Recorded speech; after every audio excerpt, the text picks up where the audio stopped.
por fim, o último núcleo, a incerteza, é definida, é sintetizada aqui pelo professor Iório como: o conhecimento humano contém sempre componente de indeterminação e de imprevisibilidade, o que faz com que todas as ações humanas produzam efeitos involuntários e que não podem ser calculados a priori. Sobre o assunto, Mises, na página 108 do Ação Humana, afirma: a incerteza do futuro está implícita na própria noção de ação. Que o homem haja e que o futuro seja incerto não constituem de forma alguma realidades independentes. São apenas duas diferentes maneiras de enunciar a mesma coisa.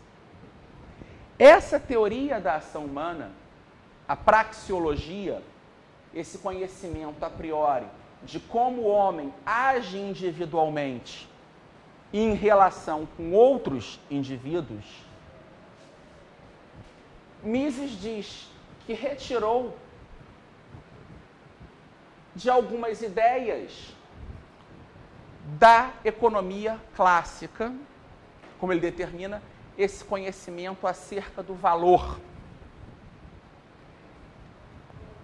E aí nós entramos no primeiro elemento de propagação da escola austríaca, que seria a utilidade marginal. Eu vou apagar aqui o quadro para ter espaço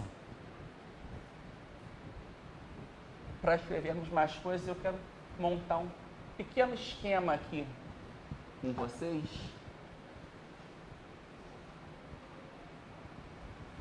para tratar desse assunto. A ideia de utilidade marginal, ela surge da análise econômica que tenta explicar a questão do valor. A questão do valor é uma constante no pensamento econômico.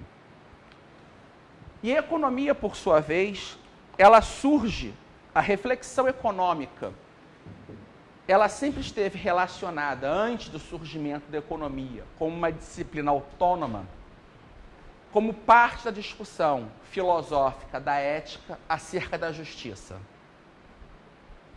Todos os autores pré-Adam Smith, pré-Jean-Baptiste Say, sempre discutiram a economia como um subtema da ética. Vamos pegar o exemplo clássico disso, o próprio Adam Smith.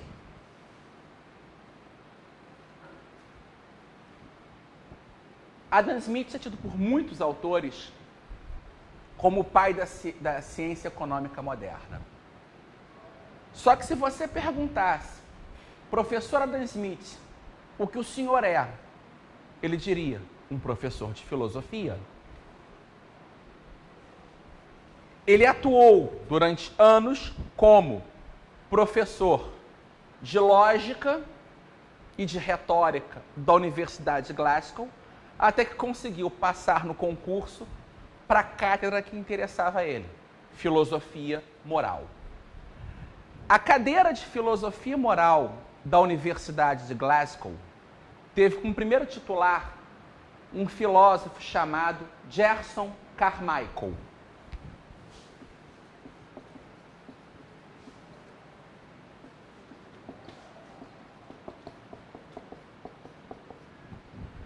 E antes de Adam Smith, o titular mais famoso foi o senhor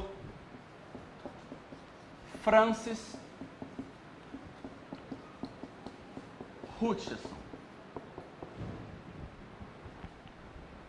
Quem sucedeu Adam Smith nessa cadeira foi o filósofo Adam Ferguson, também um economista famoso, muito citado pelo Hayek. Gerson Carmichael determinou que essa cadeira de filosofia moral seria composta por 4 anos de aula. No primeiro ano, seria ensinado alguns princípios de religião natural, que é a grande discussão filosófica da época. a partir da mecânica de Isaac Newton, se tentou entender como era a ideia de uma religião mecânica no deísmo, como você teria todo um controle do universo, Deus como um grande relojoeiro que criou aquele relógio e deixou ele seguindo por conta própria. E nesse primeiro ano, ao se discutir esse tema, se discutiam questões de ontologia, o que existe, questões de epistemologia, o que eu posso conhecer, e esse fundamento teórico para se discutir a ética. Infelizmente, as aulas de Adam Smith sobre esse tema não chegaram até nós. Até porque todos os textos dele, não completos, ele ordenou em seu testamento que fossem queimados junto com suas roupas. Então nós não sabemos de fato, é possível ter uma intuição do que ele falava por intermédio da leitura das obras de Gerson Carmichael, Francis Hutcheson, David Hume, Joseph Butler, e também por intermédio de algumas coisas que ele escreveu sobre lógica e retórica, mas não se dá para ter uma ideia exata do que ele ensinava.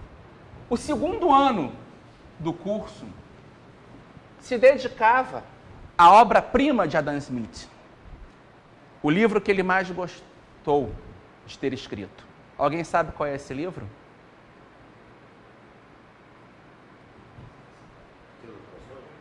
Riqueza das Nações? Para ele, esse era um livro menor. Isso fez ele ficar famoso. Adam Smith é lembrado pela Riqueza das Nações. Mas o livro que ele gostava foi a Teoria dos Sentimentos Morais. O segundo ano do curso dele. Adam Smith morreu em 1790 e pouco antes de morrer, ele estava revisando a terceira edição do livro. Ele passou a vida toda quase preocupado com aquela obra, em que ele narra o desenvolvimento de uma teoria dos sentimentos morais, uma teoria ética, discutindo como a ética foi vista por outros autores como Platão, Aristóteles, os sofistas, os céticos, e chegando aos dias dele. Então, esse livro contém o ensinamento dele da ética. E ele diz que, na verdade, o que move a ética é um sentimento de simpatia ou, como dizia o mestre dele, Francis Hutcheson, benevolência. E que o homem, ele tem um instinto natural de simpatizar ou antipatizar com os atos do seu semelhante. E por antipatia ou simpatia, ele vai julgar o que é bom e o que é ruim, pois ele se põe no lugar do outro. Eu não quero que aconteça isso comigo, então não vou deixar que aconteça com o meu semelhante. Entendi o que você quer dizer, mas pode estar confundido com sympathy em inglês com simpatia em português. Não, porque ele vai ao sympatheticon do grego. Se não fazer o que você quer para o seu semelhante, que é daqui a pouco ou conseguir, você tem um pouco de conflito aí nessa história. Que se colocar no lugar do outro, não é sympathy. Não é totalmente simpatia. Não é no inglês, porque ele vai no grego. O sympatheticon. É um problema sério, geralmente, mas é isso, ele diz, a ética é você simpatizar, ele diz, é você se pôr no lugar do outro e você aceitar, ou seja, simpatizar, aprovar essa visão, porque na verdade não é pelo inglês, ele até usa o termo, a expressão grega e a latina, porque era a língua filosófica na época ainda era o latim. Ele escreve em inglês, mas com várias citações em latim. E o próprio modelo estilístico do Adam Smith de escrever é seguindo muito o estilo de Montesquieu. É o modelo francês de escrita. Ele procura esse cânone mais clássico. Então o livro tem várias palavras que são em latim mesmo. Então, na verdade, ele vai dizer que a ética é isso e que ela funciona assim. E ele critica um autor da época, que foi o grande autor no campo da ética do debate. Era quase impossível no século XVIII na Inglaterra discutir ética sem citar esse autor, que era o Bernard de Mandeville.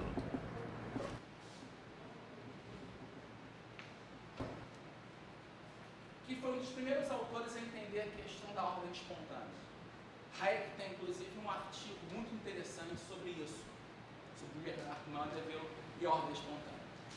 E o Mandeville dizia que o grande motor da ação humana são os vícios privados. O homem agindo por intermédio do desejo do próprio bem, existe uma dinâmica social que faz ele garantir o benefício da comunidade. E ele criou uma fábula para discutir isso.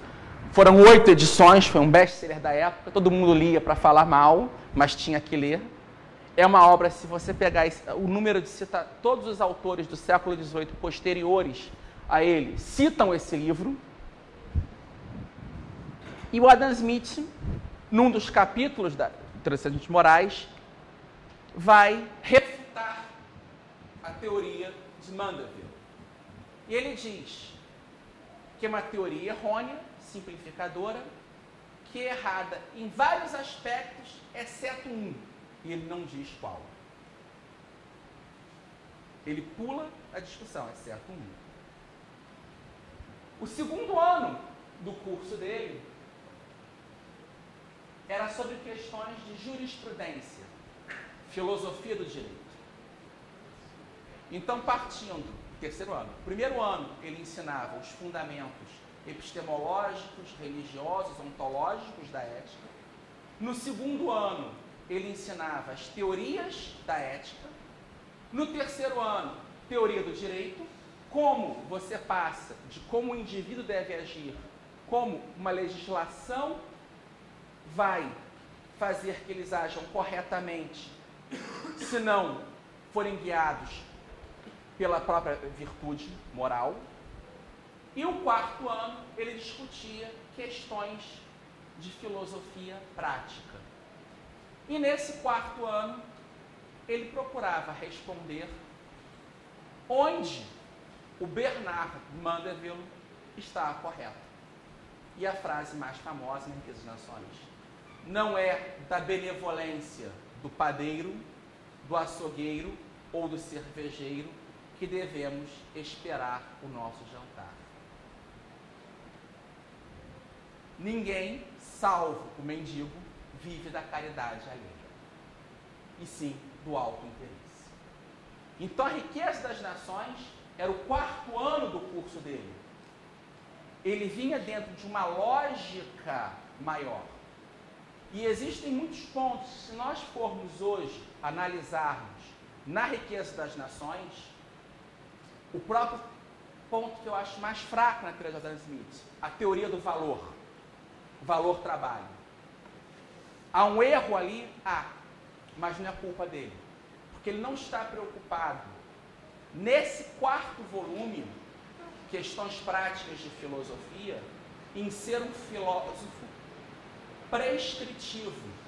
Ele procura ser descritivo, como as coisas são. E a teoria do valor-trabalho que Adam Smith usa, erroneamente, ele retira de um dos grandes mestres dele no campo jurídico, John Locke. Então, muitos erros expressos na obra, até ligados a uma vertente de pensamento calvinista, se dá por quê? Pelo contexto intelectual. Ele não está descrevendo como o mundo deve ser, ele está dizendo como é a Inglaterra da época dele. E quais são as pequenas correções que devem ser feitas nesse campo de filosofia prática.